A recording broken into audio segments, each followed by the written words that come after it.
Hello, my dear friends. I'm Mr. Sean Rabbit, and I'll tell you terrible stories.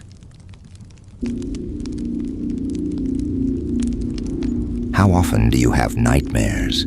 How often do you wake up in a cold sweat from a wild animal fear, and then still scared, try to quickly find a switch so that the light appears, which will calm you down and inspire a false sense of security? It doesn't matter what my name is and how old I am. For the fourth day now, I can't sleep peacefully either during the day or at night. The same dream haunts me. By the way, that's why I'm here to tell you about it. Usually everything goes as usual. Before going to bed, I get stuck in a well-known social network, watch a few videos, and put my phone away.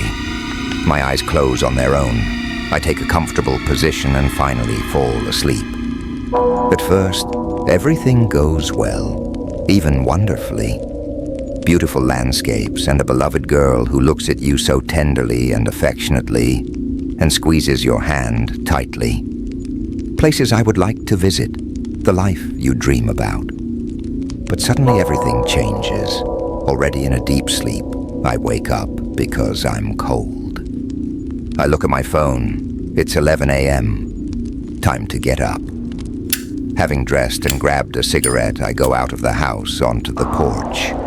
While lighting up, I noticed the unusual surroundings. Around, at a distance of 30 to 40 meters from the house, there was a thick, veil-like gray fog. I decided to explore it closer. Curiosity always gets the better of me. I came close to the wall of fog, stretched out my hand. Half of my arm up to the elbow seemed to go into another world unknown to us. Being mesmerized by the view, a thought flashed through my head. Parents. I need to call my parents.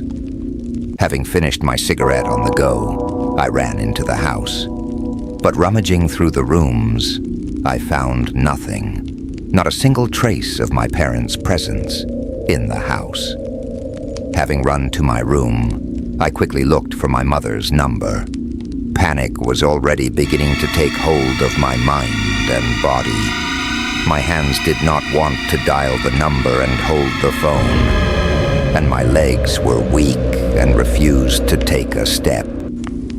Having found my mother's number, I pressed the doorbell. "Come on, Mom, pick up the phone." "I beg you," I said in a nervous voice. But on the other end of the line, only the network operator answered, saying that the subscriber was unavailable. The same picture was with my father's number. There was no talk of relatives and friends. Now there was no point in calling them. My throat was dry. I went to the kitchen, took a glass, and turned the tap handle. But the water still did not flow. At that moment, I also wanted to eat. Having gone to the refrigerator and opened it, I still did not find anything. The refrigerator was completely empty. Having collected my thoughts and closed the refrigerator door, I decided to go on reconnaissance. The same picture was outside. Everything around was gray, like before the rain, and that same fog, blowing with fear and uncertainty. It would be nice to arm myself with something, I thought, and taking a bayonet shovel in my hands, moved towards the street. Absolute silence weighed on me. No birds, nothing at all, as if the apocalypse had happened. Couldn't everyone just disappear? I wondered, carefully moving along the wide street. There was an obsessive feeling that an unknown creature would jump on you right out of the darkness and tear you to pieces. Having examined several houses, I finally made sure that I was completely alone. This began to depress me even more. "Now do you feel lonely?" A female voice rang out loudly and suddenly in front of me. "Now do you feel lonely?" I was stunned. After all, I'm completely alone here. Maybe it was in my head. "You are lonely." The female voice sounded again with a drawl and pleasure. I recognized it. It was the voice of my girlfriend, Jane. Jane, is that you? Stop scaring me. It's not funny. Scaring. Laughter rang out in the ominous silence. Yes, Jane. You know I don't like such jokes, I shouted back. And no one scares you, worthless thing. My girlfriend's voice answered me sharply, in a bass voice, but it was as if it wasn't hers. There were demonic notes in her voice. Do you want to live? Then run. Damn it, I screamed. Her voice sounded very convincing, and I ran to the house with all my might. Having flown into the house like a bullet, I instantly locked the door behind me. I could barely breathe. I couldn't collect my thoughts. Suddenly, my girlfriend's figure rushed into the window. She had no eyes, and a disgusting black liquid was coming out of her mouth. Open up, the creature in Jane's guise screamed in the voice of a demon from the underworld. You will still be mine. I will look at your face when I rip out and eat your still beating heart. And then I will let out your guts. The creature laughed. Being an atheist, I instantly remembered Our Father and began to read a prayer to myself. Stop! The demon screamed.